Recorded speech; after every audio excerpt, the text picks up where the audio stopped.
ناظرین کرام، السلام علیکم ورحمۃ اللہ وبرکاتہ۔ تاریخ انسانیت میں بہت سی جنگیں لڑی گئیں، بہت سے بادشاہ آئے اور چلے گئے، لیکن 1400 سال پہلے کربلا کے تپتے ہوئے صحرا میں ایک ایسا واقعہ پیش آیا جس نے دنیا کی تاریخ کو ہمیشہ کے لیے بدل کر رکھ دیا۔ یہ داستان ہے نواسۂ رسول حضرت حسین رضی اللہ عنہ اور ان کے 72 جانثاروں کی، جنہوں نے سر کٹانا تو گوارا کر لیا لیکن باطل کے سامنے سر جھکانا گوارا نہیں کیا۔ آج کی ویڈیو میں ہم مفتی شفیع عثمانی صاحب کی مشہور کتاب شہید کربلا کی روشنی میں اس واقعہ کی سچی اور مستند حقیقت انتہائی آسان الفاظ میں جانیں گے۔ اگر آپ میرے چینل پر نئے ہیں تو اسے سبسکرائب ضرور کر لیں۔ چلیے شروع کرتے ہیں۔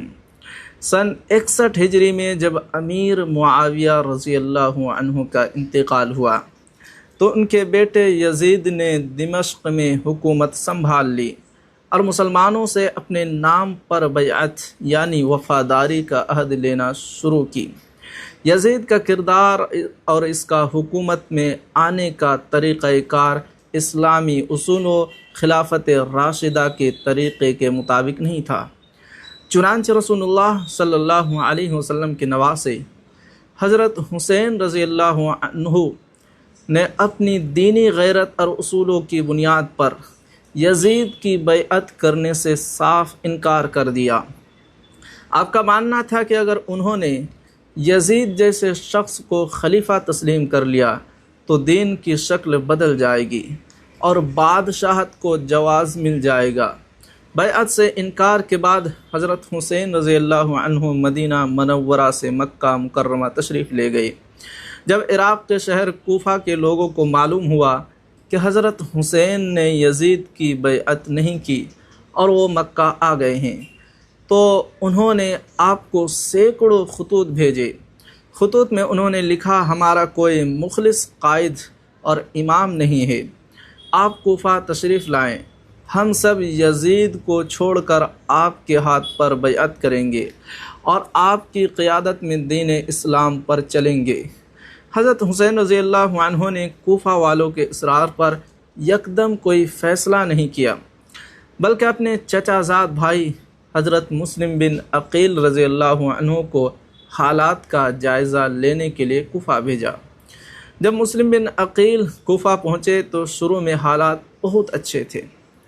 کوفہ کے تقریباً 18,000 سے زائد لوگوں نے ان کے ہاتھ پر حضرت حسین رضی اللہ عنہ کے لیے بیعت کر لی۔ مسلم بن عقیل نے امام حسین رضی اللہ عنہ کو مکہ خط لکھا کہ یہاں کے حالات سازگار ہیں، آپ کوفہ تشریف لے آئے۔ جب یزید کو اس بات کا پتہ چلا تو اس نے ایک نہایت ظالم شخص ابن زیاد کو کوفہ کا نیا گورنر بنا کر بھیجا۔ ابن زیاد کوفہ آتے ہی لوگوں کو ڈرانا، دھمکانا اور پیسے کے لالچ دینا شروع کیا۔ نتیجہ یہ نکلا کہ کوفہ کے لوگ خوف اور لالچ میں آ کر بدل گئے۔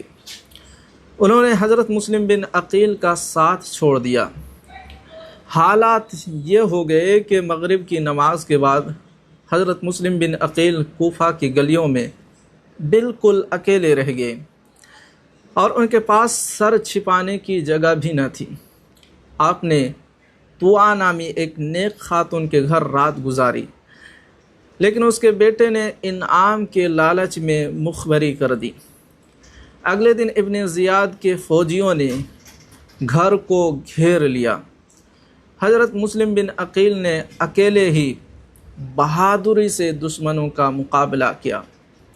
شدید زخمی ہونے کے بعد دشمنوں نے جان کی امان کا جھوٹا وعدہ کر کے انہیں گرفتار کر لیا۔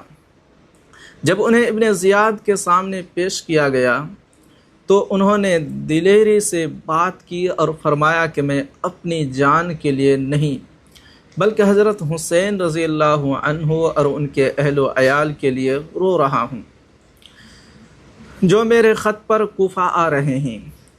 ظالم ابن زیاد نے انہیں کوفہ کے شاہی محل کے سب سے اونچی چھت پر لے جانے کا حکم دیا۔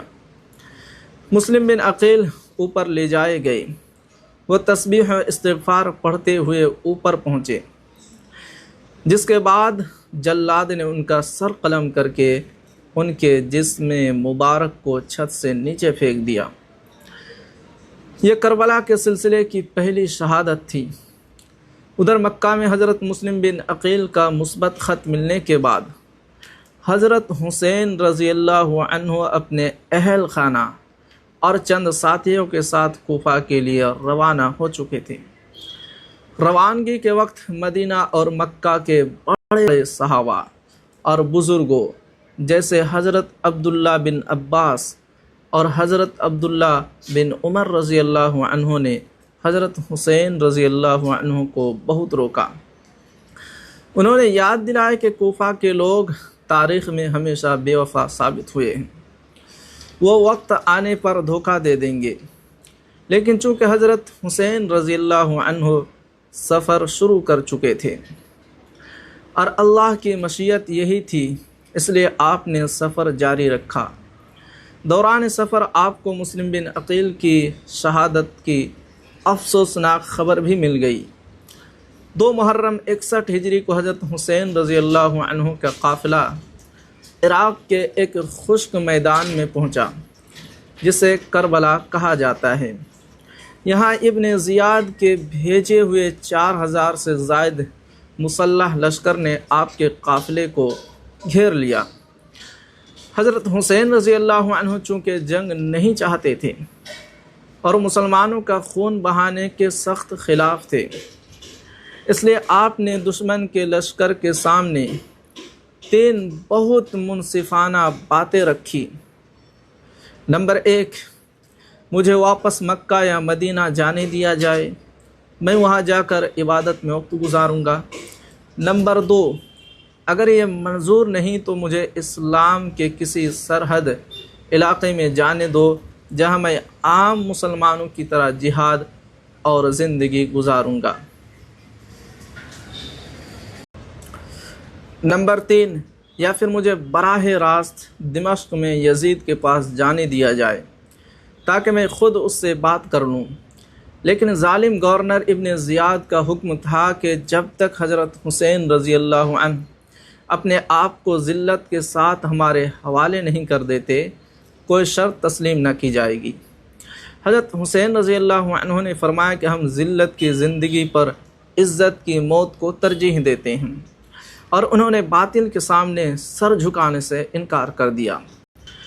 7 محرم سے دشمنوں نے حضرت حسین رضی اللہ عنہ کے قافلے پر پانی بند کر دیا۔ تپتے ہوئے صحرا میں جہاں سخت گرمی تھی، حضرت حسین رضی اللہ عنہ کے خاندان، چھوٹے بچوں اور خواتین پر پیاس کا شدید دورہ پڑا۔ لیکن اس شدید ترین آزمائش میں بھی کسی ایک شخص نے بھی حضرت حسین کا ساتھ نہیں چھوڑا اور سب حق پر ڈٹے رہے۔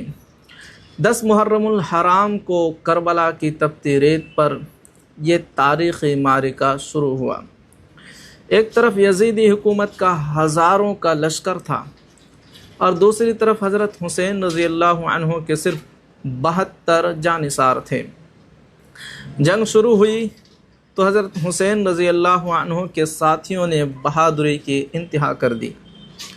ایک ایک کر کے حضرت حسین رضی اللہ عنہ کے تمام مخلص ساتھی، بھائی، بھتیجے اور بیٹے میدان جنگ میں اترے اور شہید ہوتے گئے، یہاں تک کہ آپ کے 6 ماہ کے شیرخوار بچے حضرت علی اصغر کو بھی دشمنوں نے پیاس کی حالت میں تیر مار کر آپ کی گود میں شہید کر دیا۔ آخر میں جب کوئی نہ بچا تو حضرت حسین رضی اللہ عنہ خود میدان کارزار میں اترے۔ آپ نے اکیلے ہی دشمنوں کے لشکر پر ایسی تلواریں چلائی کہ دشمن دنگ رہ گئے۔ آپ نے بہادری اور شجاعت کی وہ داستان لکھی جس کی تاریخ میں مثال نہیں ملتی۔ سخت پیاس، بھوک اور جسم پر سینکڑوں زخموں کی وجہ سے جب آپ نڈھال ہو کر زمین پر گرے تو نماز کی حالت میں شمر دل جوشین اور دیگر بدبختوں نے آپ کا سر مبارک جسم سے جدا کر کے آپ کو شہید کر دیا۔ حضرت حسین رضی اللہ عنہ نے اپنی اور اپنے پورے خاندان کی قربانی دے کر یہ ثابت کر دیا کہ دین اسلام کے احکامات اور اصولوں پر کوئی سمجھوتا نہیں کیا جا سکتا۔ اتنی بڑی مصیبت میں بھی حضرت حسین رضی اللہ عنہ اور ان کے اہل خانہ خصوصاً خواتین جیسے حضرت زینب رضی اللہ عنہا نے اللہ کی رضا پر صبر کیا اور شکوہ نہیں کیا۔ بظاہر یزید جیت گیا تھا، لیکن تاریخ نے ثابت کیا کہ یزید کا نام آج مٹ چکا ہے یا برائی کے لیے لیا جاتا ہے، اور حضرت حسین رضی اللہ عنہ کا نام پوری دنیا کے دلوں پر راج کر رہا ہے۔ یہی حق کی سچی فتح ہے۔